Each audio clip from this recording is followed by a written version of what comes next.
अभ्यास का महत्व। प्राचीन समय में विद्यार्थी गुरुकुल में रहकर ही पढ़ा करते थे। बच्चों को शिक्षा ग्रहण करने के लिए गुरुकुल में भेजा जाता था। बच्चे गुरुकुल में गुरु के सानिध्य में आश्रम की देखभाल किया करते थे और अध्ययन भी किया करते थे। वरदराज को भी सभी की तरह गुरुकुल भेज दिया गया। वहां आश्रम में अपने साथियों के साथ घुलने मिलने लगा, लेकिन वह पढ़ने में बहुत ही कमजोर था। गुरुजी की कोई भी बात उसके बहुत कम समझ में आती थी। इस कारण सभी के बीच वह उपहास का कारण बनता है। उसके सारे साथी अगली कक्षा में चले गए, लेकिन वो आगे नहीं बढ़ पाया।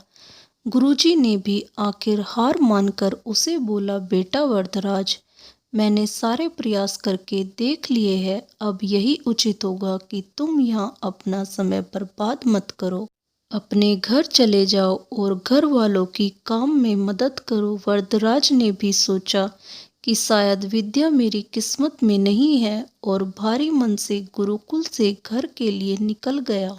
दोपहर का समय था। रास्ते में उसे प्यास लगने लगी। इधर उधर देखने पर उसने पाया कि थोड़ी दूर पर ही कुछ महिलाएं कुएं से पानी भर रही थी। वह कुएं के पास गया।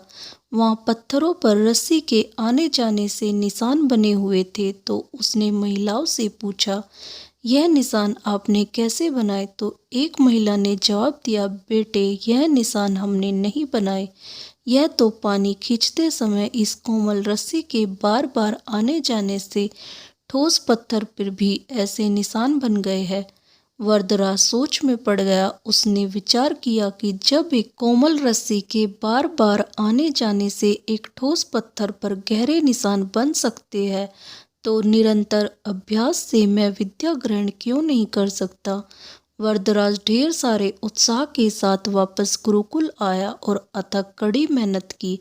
गुरुजी ने भी खुश होकर भरपूर सहयोग किया। कुछ ही सालों बाद यही मंदबुद्धि बालक वरदराज आगे चलकर संस्कृत व्याकरण का महान विद्वान बना, जिसने लघु सिद्धांत कौमुदी, मध्य सिद्धांत कौमुदी, सार सिद्धांत कौमुदी, गीवाण पदमंजरी की रचना की। दोस्तों, अभ्यास की शक्ति का तो कहना ही क्या है। यह आपके हर सपने को पूरा करेगी। अभ्यास बहुत जरूरी है, चाहे वो खेल में हो या पढ़ाई में या किसी और चीज में। बिना अभ्यास के आप सफल नहीं हो सकते हो। अगर आप बिना अभ्यास के केवल किस्मत के भरोसे बैठे रहोगे, तो आखिर में आपको पछतावे के सिवा और कुछ हाथ नहीं लगेगा। इसलिए अभ्यास के साथ धैर्य, परिश्रम और लगन रखकर आप अपनी मंजिल को पाने के लिए जुट जाए। अगर कहानी थोड़ी भी अच्छी लगी तो प्लीज़ वीडियो को लाइक करें और चैनल को सब्सक्राइब करें। धन्यवाद। राधे राधे।